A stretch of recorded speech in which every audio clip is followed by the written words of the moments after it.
Welcome to the Nerd Party. I'm Darren Moser. I'm Philip Gilfus. I'm Daniel Prue.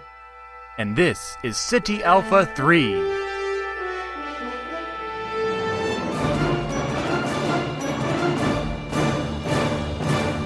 Hello and welcome to Ceti Alpha 3, the Nerd Party's dedicated Star Trek weekly podcast here on the network. I'm Philip Gilfus, and I'm joined as always by my two co-hosts, Daniel Prue and Darren Moser. Gentlemen, how has your, I'm sure, Star Trek-filled week gone? I'm still feeling a little blue from the predicament we were left in last week. But I get it. Blue. Yeah, blue. We're both blue. I get it. And do they have a blue moon? They could. I think we had a full moon in the last week, but Well, I don't think a full moon is a blue moon, but unless you're speciesist. Speciesist. That's right. So, I have been doing a Voyager rewatch with my wife. Now, I say that. I've been doing a Voyager rewatch, and I do turn on an episode when she's in the room on the sofa. I don't know if she knows that we're doing a Voyager rewatch. Are you saying that she tends to... You're often watching a lot of Voyager, honey. It's a little odd, yeah.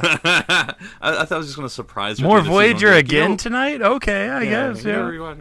Because we watched Enterprise. I was like, you know what? I need to do a rewatch, but I figured, I think Voyager, in my opinion, sort of the best one that my wife would enjoy, because it's sort of even in quality. Disengaged? It's not like we have to start with, Encounter at Farpoint, or you have to start with DS9, which is not my favorite. Why would I rewatch that? But anyway, and so, that's kind of why I chose Voyager. And I have to say, and I always rewatch with flushing what I know is going to come next. So I'm just judging by what I'm watching, And I have to say, early Voyager is really good. I mean, I think so, because I think there's a lot of meaning. I just watched The Cloud, and there's 5 or 6 different things going on in that episode. It's the first episode where they're really confronting, we're in the Delta Quadrant, and we got to change how we live, and they introduce the Sardines, whatever it's called, the holodeck program. But that's at the end of the episode, and then you have Neelix having to figure out why he's on the crew, because he's complaining about them exploring, and the doctor's complaining about them exploring. It's just, a whole bunch of kind of little subtle stuff, which had they kept. But anyway, as I say, just judging from where they are, there's a lot of stuff going on. But, so your wife just walks away as soon as Voyager starts? I can understand that. No.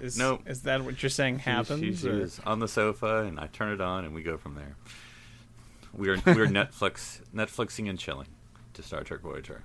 Nice. Yeah, I'll probably start some sort of Star Trek rewatch after I finish my B5. I'm almost done, so there's actually several. Daniel movies, can finally. And then there's I meant after the movies. After Don't worry. And then actually there's several. I'm sorry, you're gonna have to catch up with where Shar and I are. That's what I'm saying. So.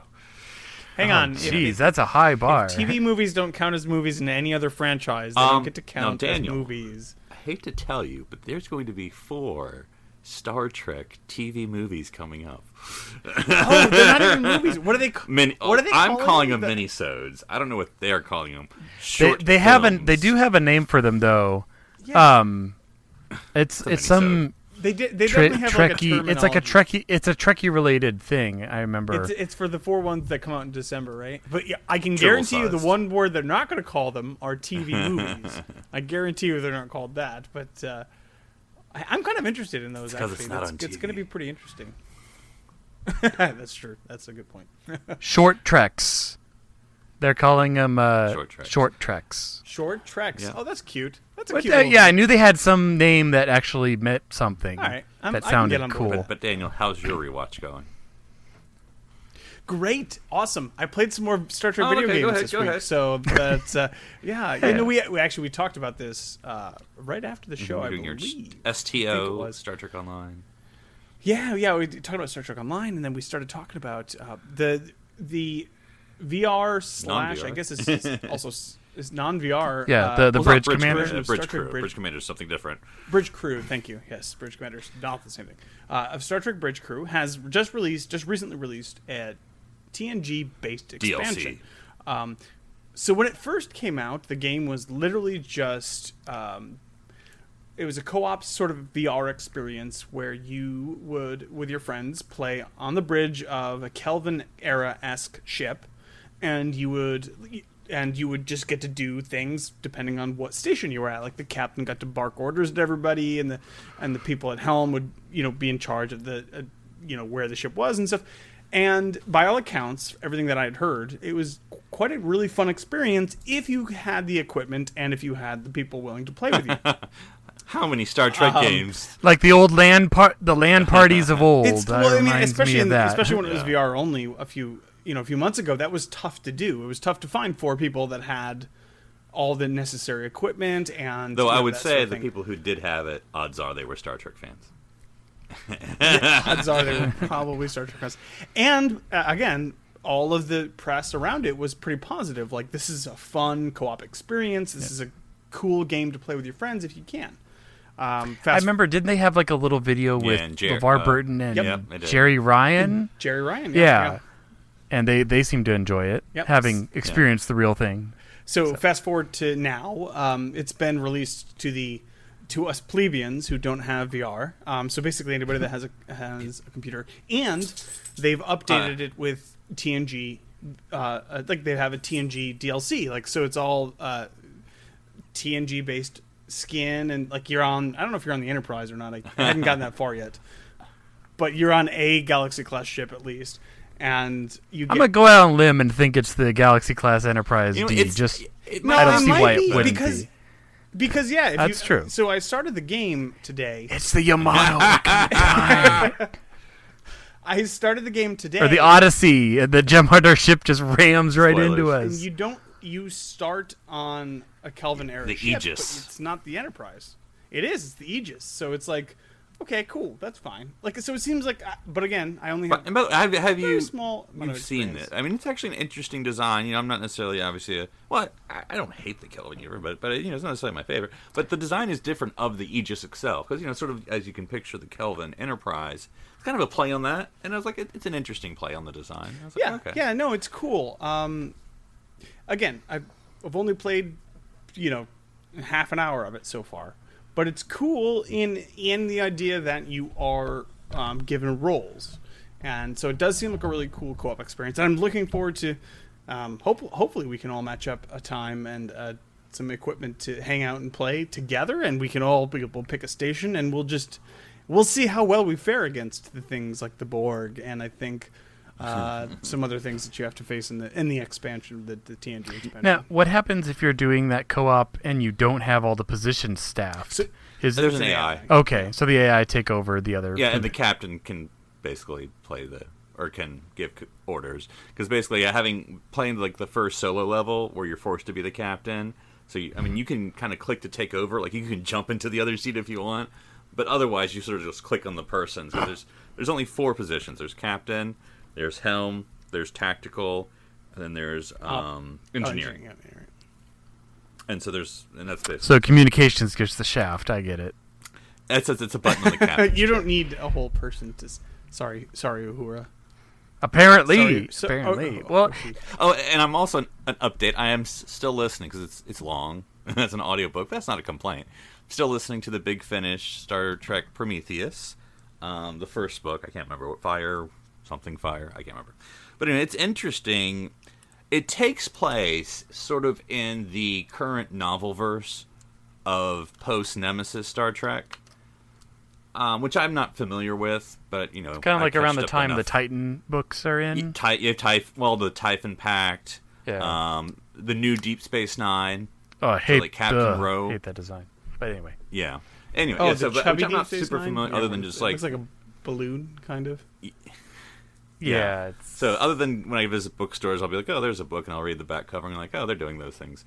So that's enough to keep me up to date as where we are. But anyway, it's the story of, and I won't go through the whole thing, but basically it's sort of where with the Prometheus. So that's sort of like the big firepower ship that everyone remembers with its, triple sector or whatever you call it. Vector to salt attack mode. Vector, yeah. And so it's interesting. So there's a new threat, and though it does. Its nickname is the beep beep beep. I was going to ask beep, if beep, Andy beep. Dick showed up at all. That'd be so amazing. They haven't activated yet. No reason to. But the whole small universe theory, where it could just be all original character. No. So it goes to the Klingon homeworld, and guess who is the Klingon ambassador to the Federation, Daniel? I assume it's going to be Worf. No, I'm assuming it's going to be Alexander. If it's Alexander, thank you. Ding ding ding ding ding ding ding ding ding ding ding. Well, because but that's what it is in the Titan books. It's Alexander is the ambassador. Oh my God! Why would it? Alexander is so inept at everything he does. Oh man. Well, years have gone by. There's a couple of years in the future, so. But I think it's interesting. It's Cisco and Klingon makeup. And it is interesting to listen to, essentially an audiobook, obviously, because it's originally a German story, obviously translated to English, because I don't know German. But it's British, and so when they say certain words, I'm like, is it because they are saying in a British accent, or they don't know how to say that word? Because Star Trek is all American words. I mean, we invented the language. But obviously, you can still pronounce words like I'm not saying they said this word wrong, but it'd be like mispronouncing tricorder, and is that just your accent, or you just not know how tricorder is said? I think there was he cursed in Klingon like Pataka, and he said it somewhere else. I'm like, is that just accented British Klingon, or do you not know how to pronounce Klingon? That's your universal translator. Could go both ways. By the time it was translated from German to English to Klingon, something got lost. Well, gentlemen, we left on a cliffhanger last week in our inaugural CA3 RPG, and so we'll do a quick catch-up, and we will conclude. Last time on Star Trek. All right, Lieutenant, we actually have a special assignment for you two, and Starfleet Intelligence has put together, along with the Diplomatic Corps, a mission to the Gorn hegemony. For this mission, you two will be taking a runabout to Cestus 3, for there we are to meet a contact from the Gorn. Hello, Look, human it's men. Ben. I guess you heard about your former petty officer, Mitchell. Oh, well, she took your advice and went to Starfleet Academy. But the last we heard, good for her. She was on some sort of training mission on the Valiant to absent friends. To absent friends. So he says, absent friend. Well, what equipment? Yes, we're wearing our uniforms. We have a tricorder and a phaser, and I also have my blade in the back of my uniform as well. Okay, sure. And I have my comm badge, and I have a secondary transponder that I can activate that's directly connected to the runabout's computer. Good stuff, but it'll do while we're waiting here for a contact. Hi, my name's Terrell. Actually, my sister's already dating someone. He's in Starfleet too, though. We should probably go out the back way. I'll just get up, and if you guys follow me, I'll be able to let you know what the rendezvous point is, but you never know who's around the bar. And so there's a door at the end marked way out. We go through the door. Okay. Open the door. You open the door, and Terrell's out there waiting for you, and he says, all right, well, I'm glad you two are here, but there's probably something you should know about me first. And that is? I'm not human either. And he slowly kind of melts into a sort of a brown, liquid, yellow form and looks to be a changeling. And damn. He grabs the two of you by his sort of tendrils, knocks you against the wall, and you two are knocked out. And now, the continuation. So, Thovin, you're waking up. You have sort of a pounding headache, and I guess the first thing that really gets you is the smell. It definitely does not smell. It smells very sour where you are, and it's very dark. And I guess with your antenna, you're able to sense that it's sort of very damp, kind of danky place that you're in, and sort of you open your eyes, and you see Hegg across from you on the floor, lying down. He doesn't appear to be awake or moving yet. And you're sort of in this, appears to be some sort of containment area room that's not very big. You sort of have an open space where you're going to imagine from your antenna can kind of pick up the hum of sort of a force field. So across from you, you can see sort of another room across the way, a hallway there. It looks like it's another sort of containment area, and you see what looks like to be a Benzite. And he looks pretty battered. And that's where you find yourself. Is his name Bill? Because if it's Bill the battered Benzite, then... This is clearly a prison for blue people. So, yeah, I was gonna say. Okay, so I'm gonna try to awaken my friend here because hey, get up, man! So I'm gonna poke him with maybe a stick that I find, or okay, my finger. There are no sticks. My finger then. Okay, Hegg, you feel a finger poking you in the face as you're waking up. Get up, man! Stop. Where are we? Well, I don't know what. I look around and I'm assuming I see the same thing that Thovin saw. Exactly. I didn't have any Cardassian sunrises last night. I don't know why I don't remember anything here. Come on. Gosh, you and the freaking Cardassian sunrises, man. It's not a good thing. Where are we? We're in some kind of prison as far as I can tell. What the heck happened last night? Well, we were meeting that contact and then he turned into a changeling, man. He's a freaking changeling, man. Game over, man. Okay, all right. Well, we got to get out of here. I just got promoted, man. It's really important. We got to get out of here. So let's. There's that guy over there in the other cell. Can you hear this alarm go off? Both sort of see the Benzite, who looks kind of beaten up and bloody, but he sort of kind of summons his strength. Man, is this a choose your pain scenario? Because I'm totally pointing at you, Thovin. He stands up and he kind of tries like he's trying to talk, but he just sort of just motions for you all to stand up. All right, so let's stand. I stand up. You hear footsteps approaching, Thovin. I mean, your antenna, you're a little more sensitive than Hegg. Thovin, can you tell if we're underground? Can I teleport underground? No, can you tell if we're underground? Because your antenna, I would assume you'd be able to tell if we're like... I imagine not. At what our altitude is. What are those things good for? Thovin, you can hear but you can hear a hum around you and underneath you that you would associate probably with an power, an engine. Yeah. So we're probably on a ship.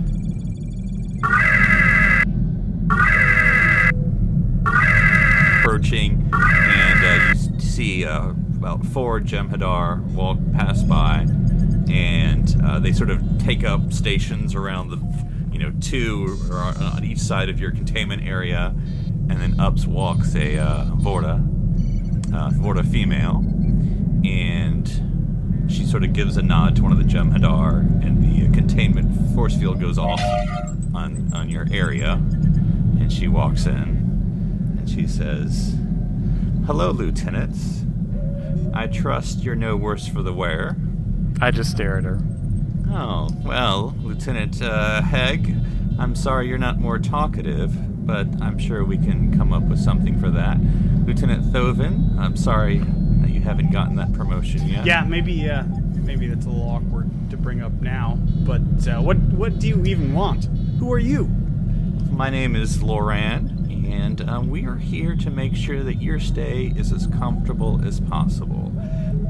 I know that there is a war going on between our two people, but we're sure this misunderstanding will be ended soon, and that we can all be friends again. And so, I'm just here to ask you a few questions, and if we can get some answers, then we will be more than happy to return you to your ship or starbase or wherever it is you came from. What kind of questions? Well, nothing big, nothing that would, reveal too much. And she sort of gives a nod, and the Jem'Hadar presses a button, and the containment or the force field turns back on in your area because she's inside with you. And she sort of leans in and says, "Now, this is just going to be between the 3 of us. So don't imagine that any word of this will get back to your commanding officers. You can just say that you were captured and you managed to escape, and we can leave it at that. I mean, that would be an equitable agreement, don't you think?" You haven't told us what you wanted yet. Sure. Well, I don't know. Perhaps you could tell us what you know about the 7th Fleet's plans against the Dominion. I know that Gorns like really thick milkshakes. She sort of steps one closer to Hegg and says, "You know, when Bolarus fell, I was so sad that so many died. When, if they had just simply agreed to join the Dominion, so many lives and women and children could have been saved." Yeah, the loss of the Barber Academy really broke me up.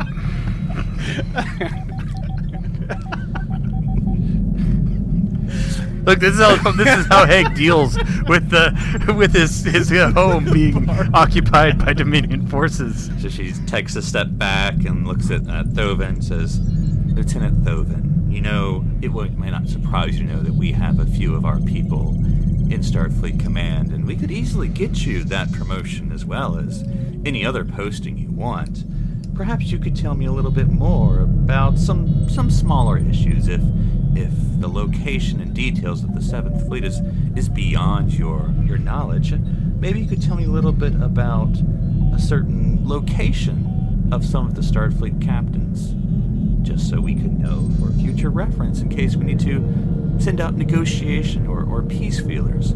For instance, where's the current location of Captain Benjamin Sisko?" Listen, lady, you can florp off. Oh, Ben? Last I could tell, Ben was running his own bar on a ship on Deck 10. Nothing. Well, let me give you one more try before... And she sort of sighs softly and looks behind her and says, "Before I have to call in the Jem'Hadar to execute you, perhaps you could tell me what ships you came with and what your mission is. I mean, of course we know what your mission is as far as contacting the Gorn. We took care of that long ago. The Gorn, of course, are with us. But what other ships were you with? What was their strength? What was the names?" Oh, you like talking about ships? Like the ships of the line? Like I mean that's something I can get around. I really like ships. Some say shuttles a lot more than ships, but the one we got for this mission is a great ship. It's called the U.S.S. Lollipop. Of course, the wonderful U.S.S. Lollipop, which actually has... Its photonic cannon is like, you wouldn't even want that thing aimed on that at ship. you. You wouldn't even, yeah. like, man, your mind would be blown with all of the very secret knowledge and information that's on the U.S.S. Lollipop. Man, we know how important Vorta mines are. That's saying something. She sort of pulls out their version, I guess, of a pad and presses the button and looks up and says, "There does not appear to be a lollipop in the Starfleet registry." Do you think we would register it? It's that Very top secret. secret. Top secret. Highest secret. You don't even know about it. Have you heard of Section 31, right? Shh! X-nay on the Action 31. Oh, of course the Vorta know about Section 31. They know everything about what's underhanded and deceitful and evil. Well, Lieutenant Hegg, I see that you're going to be the more cooperative one. Lieutenant Thovin, I wish you could have been more cooperative like your colleague. I will take this information you have given me and check it against our current intelligence. If it turns out that the Lollipop is a ship that we should know about, then, Lieutenant Hegg, you will be rewarded. However, if it turns out that this is misinformation, well, just know that your families will mourn your sacrifice. And she sort of nods, and the Jem'Hadar turn off the containment field. And she walks away, and the lead Jem'Hadar who's been pushing the buttons kind of grunts in your direction, kind of almost like see you later. Holding his phaser rifle a little bit tighter on the trigger grip, and then presses the button. Your force field comes back, and they sort of march away. And the alarms turn off as soon as they're out of distance. Hey, Thovin, remember that time we were stuck in the holodeck and the Borg were invading? Yeah. This is worse. A little more complicated, for sure. They really want to know where Captain Sisko is. I don't know if you do, but I was totally making up that lollipop thing. Remember, we've both been in that holodeck program before, so... Oh, man, that was a good time. I don't know if they're going to find the holodeck program right away, but it won't take them long, so we probably only have a limited amount of time to get the heck out of here. I mean, at least you didn't kill us outright, so I'm going to look at that as a win. How do we get out of here, man? You sort of hear, because the Benzite who's been standing has basically lost all of his strength and sort of collapsed on the floor. Buddy, where are you from? you just sort of hear this breathing. Oh, that's right. Look, guys, it's Mendon. I mean, what's his name? No, I'm just kidding. He basically is waving his arm very slowly just to sort of communicate that he is listening, but he points at his apparatus, his gas apparatus. I think him from speaking. I think he's low on his apparatus. I don't think he can talk too much. We can't really fix it from in here, though. No. And you said we're on a ship? How can you tell? I can't tell that we're necessarily on a ship, but I definitely can sense that there are force fields all around us. But we need to get out of this room, and then we can worry about what's... Now, Hegg, as you're mulling over your situation, you suddenly remembered what you brought with you on this away mission. Yeah, I checked my pockets. What do I... No. What you sort of implanted in your transponder to the runabout. Well, yeah, because I'm not stupid. Communicators are only good until someone takes it away from you. Well, okay. I thought you did the implant transponder. That's exactly what I did, GM. That controls my fate. Unless you have like that second stomach or something. Okay, give me a moment. No, I'm just kidding. I tear off one of my antennae. Well, there's like a knife in there. Thovin, you're full of surprises. Okay, well, I can only give the runabout a few commands, but with this force field up, I don't... site-to-site transport is not going to work. It'll never work. You hear this voice from presumably the cell next to you. The one that we don't see? Not the one across from us, but the one next to us. Exactly. Probably to the left of you, you can probably tell. Yes, so. I triangulate the position. How do you know Who it's said not that? going to work? I am Curl. I have been here for 2 months. There's a dampening field on this ship. Any kind of transponder you have would have to get through their dampening field for you to be rescued. Well, The Ptahs here have not been very cooperative, shall we say. Oh, that's okay. So forget even transport. I can't even get the signal out to the runabout. And if we're on a ship, I don't even know if we're near the runabout. However, he says, I believe the last person who was in your cell, a pack led, he tried to...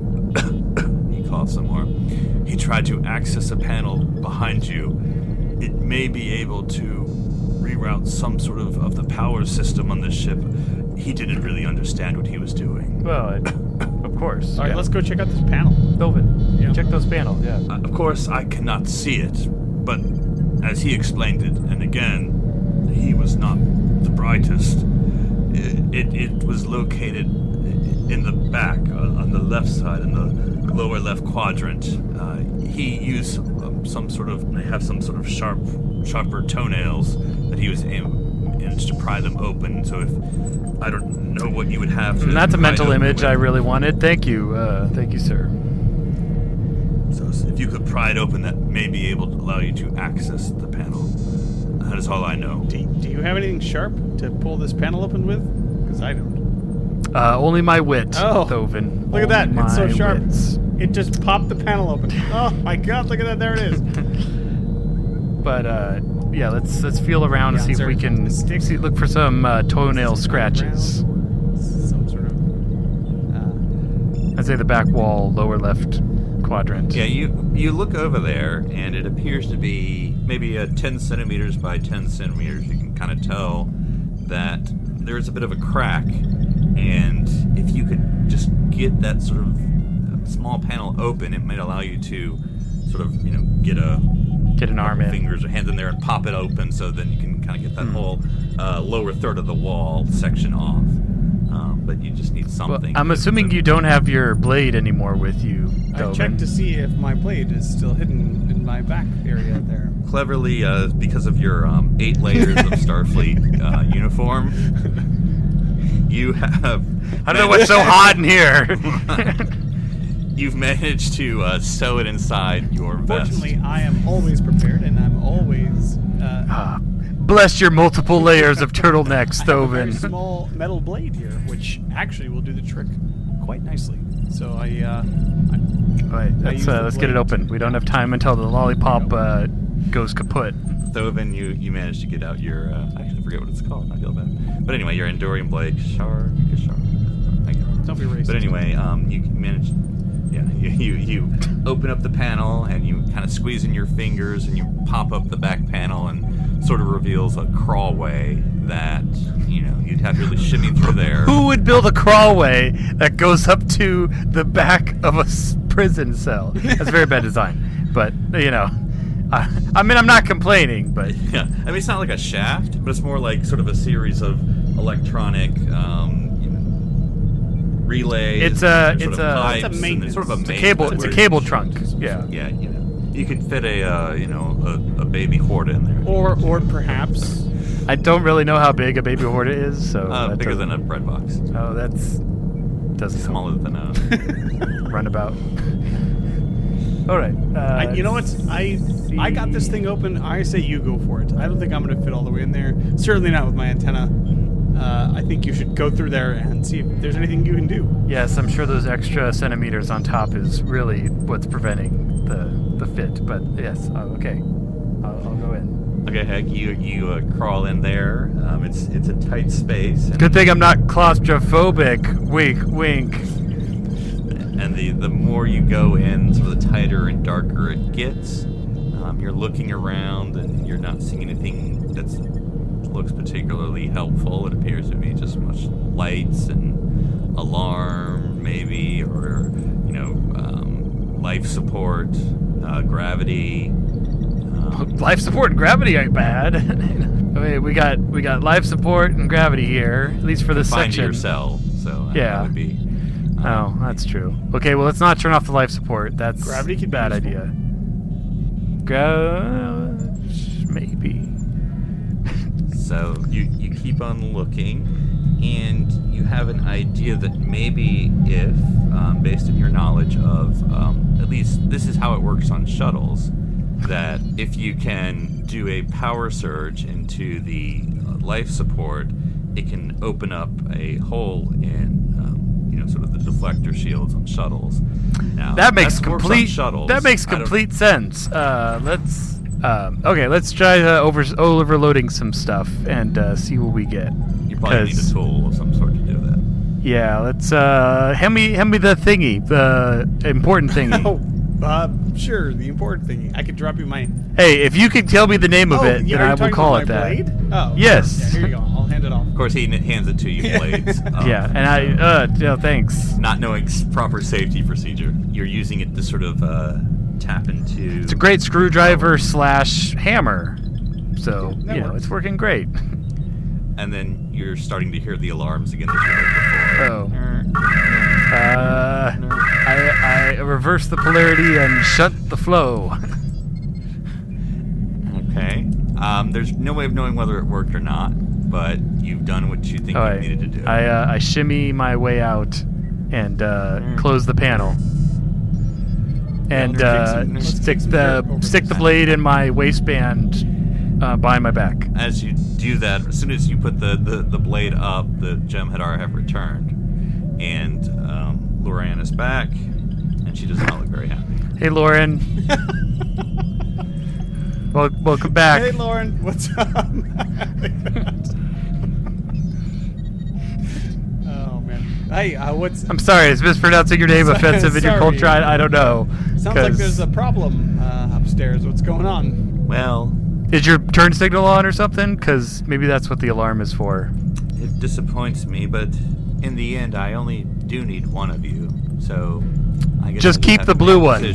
So she sort of puts a finger up and says, doing my research, there's a children's game that I've learned. Oh gosh, are we doing eating, meeny, miny, mo? That the humans do. Oh wait, I'm clasping my hands behind my back, aka readying to hurl the blade at once the force field drops. So she sort of points first at Hegg, and then Thovin, and then Hegg, and then Thovin, and then Hegg, and then as you're playing with as you're trying to get your blade ready, it sort of slips from your hand for a moment. Wait, I didn't roll nothing. What are you talking about? Wait. I call foul, unless it goes to my advantage. And as soon as her finger is about to go to Hegg, the blade accidentally hits your transponder, and the two of you dissolve into a transporter beam. Bye, other blue guy. Okay, so we appear on the shuttle. On the yellow, and on the runabout. Oh, wait. Thovin, I'm about to get the shields up, but see if you can lock on to Mendon. What's his name? Beep, beep, beep. Now. Press the beep, beep, beep button. What's the beep, beep, beep button? Hegg, you get into the main pilot position there, and it's your proximity Is alarm. Thovin doing what I asked him to? There are two Jem'Hadar vessels bearing on your position. You are in orbit around Cestus 3, and yes, I guess Thovin is putting the runabout on red alert. Yeah, And but did he within firing did he try to distance. beam the guy off like I asked? As far as you can tell, you can't. Okay, it was just our cell. Well, the only thing that your sensors are picking up are two Jem'Hadar vessels with shields up. Got it. Power to weapons, All right. and they are heading your way. Looks like we're in a fight. Raise shields, go to red alert. It's a runabout, so it's just sort of like, Hey, that's a runabout. It's it's just not a very loud red alert. Yeah. It's like, Only two hey, other tech something heroes. bad. Hey, something bad. Hey, something bad. Yeah. So now they are 30 seconds away from weapons range. Suggestions from the crew. That's what I'm calling Thovin. We should probably get the heck out of here, I would say. Yep, getting the heck out of here, Yeah, maneuver. let's turn tail and Because, runabouts are great, but they're not, galaxy-class run starships. about So. and about the other way. Get Good out of here. idea. I laugh when I'm nervous, pushing buttons. Any particular direction, or are you just hitting? That away. flying Second along star to it the away? right. Get us out of here. Okay, so you engage the warp engines. Yes. And you are the Jem'Hadar are in pursuit. You are currently outpacing them. Well, that's not by much, I'm sure. Right. They are catching up on you. They will have caught up to you and be within weapons range in 1 minute. Not a Oh, lot of dang. time. That's not a lot of time. So what do we do? Yeah. Is that like a Terran minute or like... No, I'm just kidding. It doesn't matter. So okay, we have to do something. What can we do at this point? Yeah. Well, there's fighting back, there's contacting Starfleet, and there's trying to run faster. We're running as fast as we can. Fighting back is instant destruction, and contacting people we can try. I think that's probably our best bet. Oh, hey. Computer, open a channel to Starfleet command. Opening up opening up trans. Suddenly, power starts flickering on all Oh your no, the consoles. power's flickering, Thovin. This is never a good Okay. sign. Turning around and fighting seems still like a bad idea. We're losing. Well, it's... beep, beep, beep, beep, beep, beep. Power's flickering. Indicators are going off. Hegg, you look up and It's a brand new friggin' runabout. What is going on? you discover that you have just entered the Delta Triangle. Oh, Oh, son boy. of a... I knew I shouldn't have picked that second star. Yeah, that second star was Bellatrix. So you Curses. Okay, we're entering the... okay, so see if there's some anomaly we can hide in, like a nebula or something.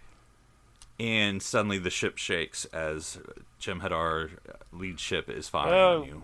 Shoot, this is bad. You're searching for anomalies, but you've now lost your Starboard nacelle not functional. Nacelle is Maximum available power 50%. gone down, and so you've now dropped out of warp. Okay.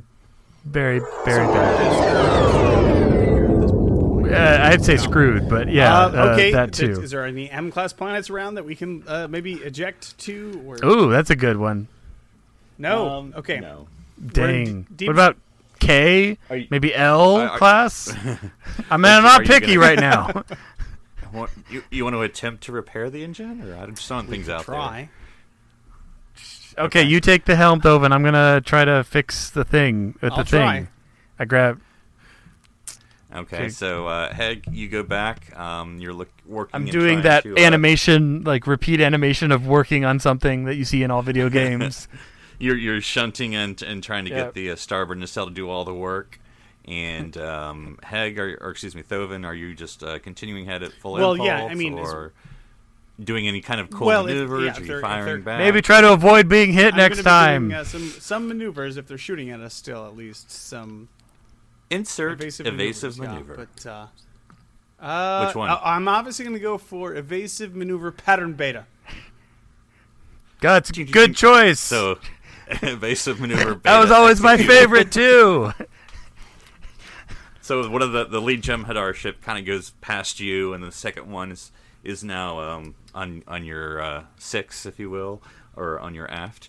And Thovin, you managed to get warp power back on, warp engines back online. How'd you do that, Thovin? Since I was the one fixing things. Oh, Hegg, That's sorry. amazing. Good job. Carry the weight. Okay, so we have to pick a place to go though. We can't just keep running into nowhere. And then your ship shakes again. Ah. Are we anywhere close? Is there anything nearby that a planet or space station or anything nearby that I could possibly point towards? I mean, there's the planet Celsius 3. We just left it. With the next torpedo hit, there's a power surge in your warp power that you've now damn. shunted, and you go instantaneously to maximum. Oh, Boy. Well, this was unexpected. Thovin, take your foot off Can the you turn gas. this off, or I think we may have outrun them at this point. I don't know. It looks like the injectors are stuck open, and that's never a good thing. Hegg, you're looking at it, and you can't actually reduce speed, or you can't. You're trying to reduce speed. You're desperate. You're The trying to e-brake turn is off not working, injectors. Thovin. Nothing's working. This is Yeah. a problem. Looks like you probably will have a warp Warning. core breach. Warp core No, collapse. nothing. Probably in the next 15 minutes. good. Oh, well, that's still 15 minutes luxury of time. Okay, so we have 15 minutes. So your shields are at 80%. Most of your weapon systems are still working. Yeah, we haven't shot at Not that we anything need yet, them but when we're we're- careening out of control. You're out of time. So we're looking at a core overload in 15 minutes. We're heading into God knows where at maximum speed. I think, Hegg, we should take some. Computer and program. I think we should take some time. I like how you say that and then just remotely both kind of wait. Okay, Happens. just as a thought. I had I to think try. we should take some time to appreciate the fact that we no longer have to worry about the Jem'Hadar. Hey, problem solved. Hey! Wait, what? Oh, you mean because we're outrunning Yes, them? We have other problems. Well, yeah, other problems. But hey, we didn't die in the ship camp. Okay, Yay! so now about can we just eject the warp core? That seems like a really logical solution to this problem. I mean, it's a runabout. Like, it's kind of the spine of the ship. Like, it's not really. Certainly, I don't even know if with these a are runabout, ejectable. If we can, So Hegg, you're doing your obviously you're on a shuttle now. You're on your. Yes, you're this on- is my turf. This is your playground. This is my- right. So you know that ejecting the core is obviously possible. Well, but it's yeah, not but we're going recommended maximum at warp. Yeah. So it is obviously danger, and you know it's possible. But I'm just giving you sort of the Okay, parameters there. if we eject the core, I suggest we do it as late as possible so we're as far from the Jem'Hadar as possible. But I still don't want to do it, so what's our plan B? As as Hegg, you're playing with the engines, trying to see what's going to work. Thovin, you're seeing on long range sensors that there is a M-class planets ahead. multiple. So I Yes. scan the planets. Is it the Benzite homeworld, 01 and 10? Because that'd be awesome. As soon as you press sort of locating or trying to identify the planet, your console explodes. Nice. Oh! It was a pop-up ad. Thovin, get back. Click on it. How many planets had I seen before it exploded? Looks like there was one system that had maybe six planets you thought you saw in the star system. It looked like 2, maybe even 3 could support life. Oh, wait, which ones are we heading? What are we heading towards, Thovin? I'm gonna have to I'm just gonna have to pick. We're just gonna have to pick one, and I'm gonna pick the second one. that looked like the bestest M planet that we'd seen. I was gonna say, is it in the mid? Well, that's not a bad guess, because if it's too close to the sun, it's definitely not M class. If it's too far from the sun, and it's if not. There's 6 so the planets, middle ones, right? Yeah. All right. So Thovin, you know that, even though your console sort of exploded and your sensor data is gone, based on your transporter experience, if you can get close enough, you can probably use the transporter and use that. Transwarp beaming, is that even a thing? Use the sensors on the transporter just to beam you down, even though you may not have more information about where you're beaming, but you can. So we're literally gonna jump out of the runabout as it flies by. This is our idea. This is your idea, but okay. Well, here's the thing. We can do my idea, which is beam to the planet, or we can do your idea, which is eject the warp core. What do you think is safer? I mean, Hegg, you can eject the core, and then your piloting skill, you're not going to say it's 100% chance. Maybe it's going to be a 40% chance. You could land, hand quote. Yeah, but with no warp core, there's no power. There's no thrusters. Well, there's fusion power, but still, we're not going anywhere. You still have deuterium. So we've got 2 options. Okay, why don't we do a little bit of? Let's do a little bit of column A, a little bit of column B. We'll try it. We'll eject the warp core, and if that is not, we also prepare for emergency transport. So if we crash, Warning, warp core breach in 6 minutes. Oh dang, that was a fast whatever amount of time that was. Okay. Get ready to bail out, Thovin, and grab the emergency supplies, because we're going to need those, and strap them to your body. All right, I'll do that. And so we're heading towards planet number 2. We got our emergency supplies, and I'm trying to get close enough where when we eject it, we'll come out in the system, basically. Warning, warp core breach in 4 minutes. Okay, all right, I've got to. Thovin, your transporter sensors, which again are not the greatest, but you can tell you've entered the star system. You can kind of tell the planets based on what you saw, because it's kind of sketchy. A transporter sensor is not the greatest, but you're sort of working. It's like, magic. Look, there's a planet there. And yes, the second planet that you saw was the third. The second hospitable planet you thought was the third. Maybe it was the 5th. You're thinking it was the 3rd. It's probably. So I'll put the coordinates in and say, all right, let's do this. Okay. All right, ready to bring us out of warp. Preparing. I go into the back to do that. Pull the lever ejector. In 1 minute. Okay, here we go. Ready to eject the core in 3, 2, 1. Okay. The warp core is ejected from the runabout. I'm sorry, my baby. There is a sort of a jolt. Yeah. As you something being out of warp, the runabout starts spinning. And are you? What's the plan? Are you? What are you guys? Yeah, no, we'll just beam down now, immediately. or? That's the whole point. Okay, so you. Oh, I thought we were gonna try to land. I thought we were gonna try to land, and then if we're crashing, then we beam out. We're dropping the warp core and transporting immediately. That's the whole plan.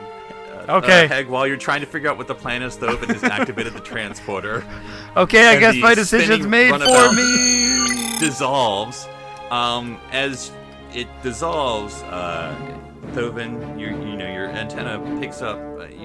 Your cursory glance is at the last remaining console with the star system, and you just see the planet system that you're beaming down. All you see is CE, and then you beam. Ah, damn.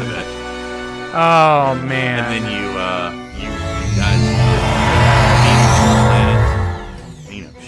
Yes. Sort of, it's daytime. It's sort of like the middle of a Terran desert. How did we see this coming, Phillip? And you look up in the sky, and you see your runabout falling down. My God, Thovin, what have I done?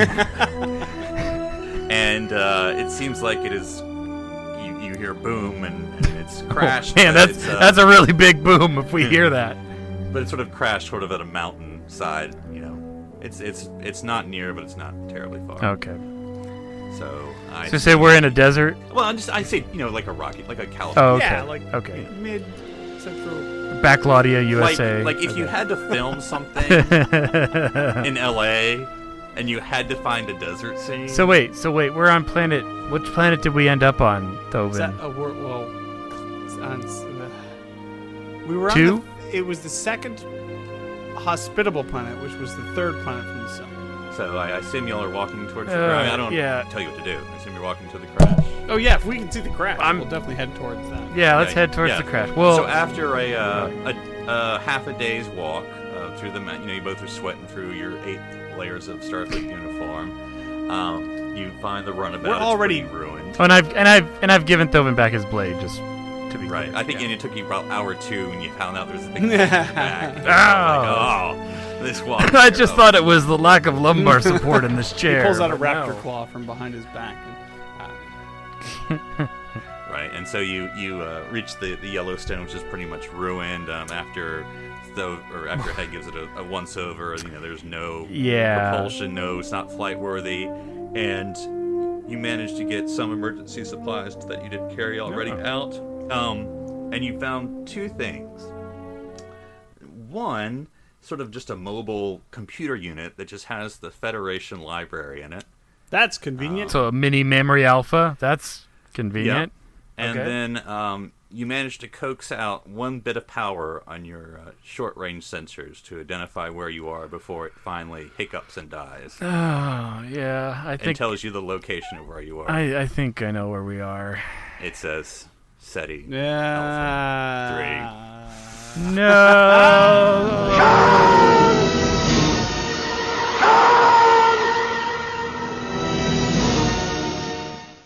So it settles on you that the only thing you have to do is the 2 of you and the Federation library to look over and talk about. For God knows. And so Just endeth sit your right tale. back and That I'll was tell nice. you a tale. That was a good. tale of a fateful runabout. That was fun. That was Lieutenant clever. Cra- A little Oh, clever. man. Well done, Philip. So I'm totally picturing the Quark Odo summit climb from that episode where they're bickering at each other the entire way. All right, so Daniel, if folks want to talk to you about the best way to outsmart a Vorta, where can they reach you? They can online? find me on Twitter at OneUpDan. That's the number 1, not the word. And on Ceti Alpha 3, the planet you just heard about. And Darren, if people want to know exactly how good of a ship is the Lollipop, where can they reach you? Depends on their access level, but if they have an high enough clearance, it's pretty dang good. They can find me on Twitter, Twitch, and Instagram under Dr. Sci-Fi, or visit my website, drsci-fi.com. And if people want to find out their origin story from me, they can contact me on Twitter at NCPublicServant, or listen to me each and every week with my wife as we talk Doctor Who here on the Nerd Party Network. So, until next week, I'm Philip Gilfus. I'm Daniel Brew. I'm Darren Moser. And we're definitely stranded here on Ceti Alpha 3. But we didn't find you, Philip. That's well, the we don't thing. know Are what you the continuing adventure is. changeling We might find out next time. that was hidden?